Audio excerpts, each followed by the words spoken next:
Hey, you haven't seen me in a while, have you? Well, here you go. But today I think there's something that we all need to talk about that's very obvious, and it is just the way that Jimmy has been behaving for a while. This company is a company that many of us have collected their products over the years or used them in our Halloween or Christmas displays or what have you. But for a while now, it's been very clear that modern Jimmy is different from what it once was. However, I think that most importantly, there's just some things that they need to stop doing. And that includes making life-size animatronics. If you've been remotely paying attention to any of the Halloween decorations that have been for sale in stores for a while, like the tabletops or life sizes at various retailers like Home Depot, Lowe's, etc., you might have noticed a big shift that's been going on. Because back when everybody had Jimmy stuff in their stores, frankly, the quality was better, the products are more creative, there's more thought put into them, etc. And you can make the argument that, well, the whole industry has changed.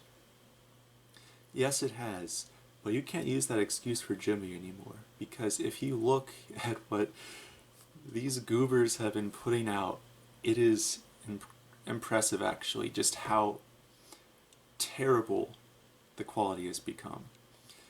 I mean, if you look at the quality difference in the Lowe's 2024 lineup alone, you can just see the Jimmy product next to the techie stuff, and it is embarrassing. First, I'm going to be talking about this abomination. I don't even remember the name of the item specifically, nor do I care at this rate. But this thing is just so embarrassing. I mean, it looks lightweight, so much so it looks lighter weight than a dried leaf in my yard in the fall. I'm not even going to be generous and say the weight of like a leaf that just fell off of a tree in the summer or something. I mean, this is a dried, dead leaf that I'm talking about here, and this thing looks like it weighs less than that. And a big trend with a lot of these pieces Jimmy's putting out is there's only one motion. I mean, come on. Look at all of the other props for sale at the store. It's like it at least get two in there. It's just so embarrassing. And I'm going to be showing a couple of examples here, but just look at this hooey here. Lure your guests closer with a life-size animated headless zombie. Standing at 5 feet tall, this female zombie turns her body to address visitors as she holds her detached talking head in her hand. This is the most ridiculous attempt at making this thing sound cooler than it actually is. All it does is it constantly turns side to side from what I've gathered, and here they are saying that she addresses visitors. She could be turning away from the visitors as the visitors show up. The visitor could walk up to the eye and it'll just turn away slowly in a robotic motion away from them. And the talking head doesn't have any animation either, so saying she has a talking head is just misleading. If you look at the animation down there, it just says body turns. And in classic Jimmy style, they've stuck LEDs all over the place to try and replace animation. Jimmy's really good at replacing animation with a light. Maybe the eyes will flash to words instead of a mouth moving, although that's kind of been an old thing with Jimmy. But, if you go way back, even if the eyes did flash to the words, there usually would be a mouth moving to that also. And I gotta say, their most incredible thing they have here is saying that it's a 6.5-foot long power cord. Whenever I'm buying an animatronic, I'm never super concerned with the adapter length.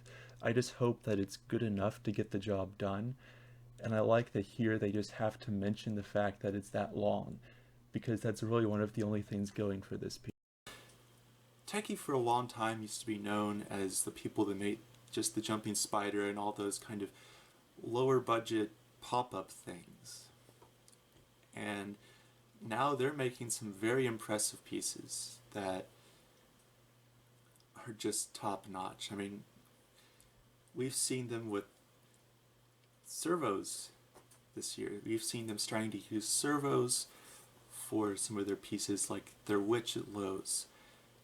And obviously, Seasonal Visions kind of introduced that whole realm of creativity, especially last year. And it's very clear that Home Depot is behind a lot of these improvements in the industry, the actual allowing of innovation, which has not happened for over a decade. And Home Depot's buyers have actually been willing to spend more on development and innovation and whatnot, and lo and behold, they're the best in the industry now. And Gemmy has just not been there. They've not been innovating on their non-light pieces. And obviously, for much of Jenny's existence, inflatables have been their main source of income. Even back in the glory days for their life-size pieces and whatnot, inflatables were a majority of the sales. And frankly, I think inflatables are what's kind of keeping them alive right now, because by golly, some of these life sizes are just embarrassing. It's so embarrassing. You feel secondhand embarrassment for this company with these pieces.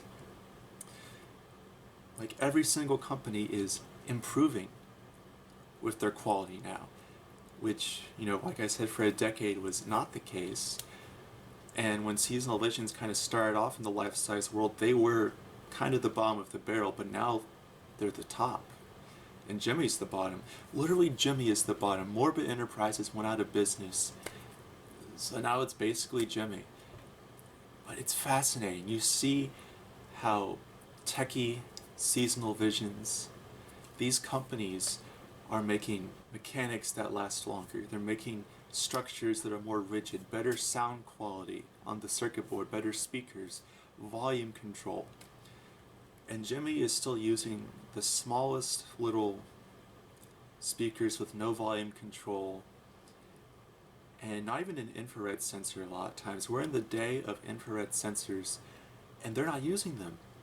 They are not using them. And they have so much that is just in their capacity to make. They have all of this tooling, which, if you don't know, that's the professional term for like the steel metal molds that they put all the plastic into to make the pieces. They have so much tooling that is just sitting around and not being used, because they would rather just use garbage because it saves them that much more money. But a lot of the expense comes from developing those molds. And you've seen with the witches at Lowe's a few years back, I mean, that was just a couple years ago. They were still cranking out old cauldron witch heads. And you can make the argument that, well, some of the molds break over time and stuff, but if they still have the cauldron witch head, what else do they have? What else is there that they can use? Because, I don't know, it's just baffling to me that they're not using that. And they're just copying SVI now, but in a worse way. Like, they're actually making, like, SVI products from, like, 2014 or older at this rate. And SVI, aside from them not being collapsing structures, they're basically making stuff that mechanically is maybe even ahead in some ways from some of the older collapsing Gemmy A pieces. real prime example of just Gemmy being so silly of a company when it comes to life sizes is their Leatherface last year. This thing was more embarrassing than my old YouTube videos that are still up, where I am in 8th grade and just talking like the absolute idiot child that I was. I mean, just look at this thing. The face is so shiny you would think it was a resin prototype. But no, that's just how it is in production. There's absolutely no detail on anything. The clothes are decent, I'll give it that. But just look at this monstrosity of a piece. And then you can look at the brain rot on TikTok saying this is the best animatronic ever. But that makes sense because it's from TikTok. And Jimmy's also trying to be really clever again with their wording to describe these pieces, because they're really slacking with the item itself, so they may as well just try and word things a little nicer.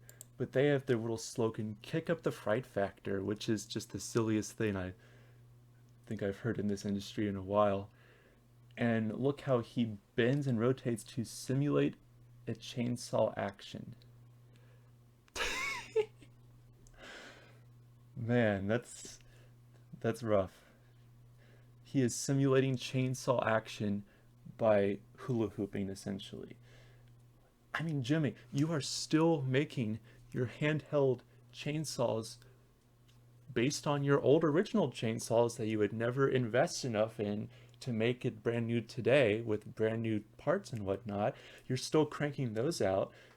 I guess they did make a really small version, but with reference to the larger one, they're still making that. They could have easily even taken the little micro-sized one from Walmart and slapped that onto the Leatherface and have the blade move. But no, instead they have this thing which looks like it is a like a blow-up toy to play with in the pool or something, like an inflatable chainsaw. And the blood is just placed on there so evenly, and it's just it's, it's so terrible. I just can't believe this exists. And just look at the techie one. The amount of detail alone is so much more incredible. The blade doesn't move on this one's chainsaw, but it kind of makes up for it because he throws the chainsaw in the air and shakes, so there's two motions there instead of one, and just the detail on the face and everything is just miles better than the Jimmy one, which is just so ridiculous. My point here is this, though. My point here is this, that at what point do you just pull the plug? At what point do you just stop making this stuff? Because it is just embarrassing. Like, clearly Jimmy is still number one with inflatables and might be for the rest of human existence. And Jimmy's been doing a lot with lighting. That's all they seem to care about now, is innovating with lighting products. And I get that there is money in that and there's not too much competition there, but at one point do you just say, hey, our life sizes and a lot of our tabletop things, it's just embarrassing and we need to stop. I get it for the dancing plushes and whatnot. They obviously have kind of filled that niche in a lot of ways. Um, they do some cool tabletops like the Rod and Pumpkins. Those are cool. And you'll see stuff like that every now and then. But especially with the life size.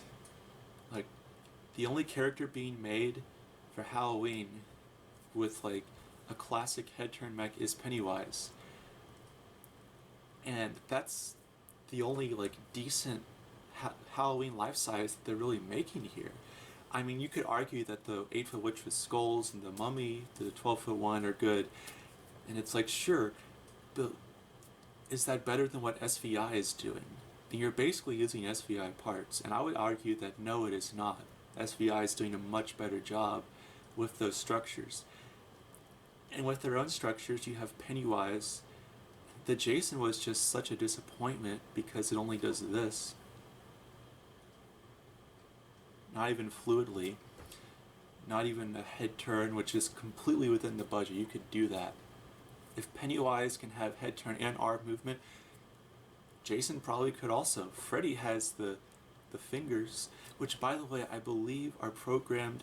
They're using the programming for unused head turn instead of actual finger movement, and that's why they strip out. That's why you'll see the finger mech strip out in store displays and whatnot. Fix that. That is so easy to just put less power to that hand to fix that issue, but they're not doing it. The Leatherface they made was super embarrassing. If they made a Leatherface built like Pennywise where you just kind of did that, that would be better. The point being here is that Jimmy just needs to stop. But that's about it.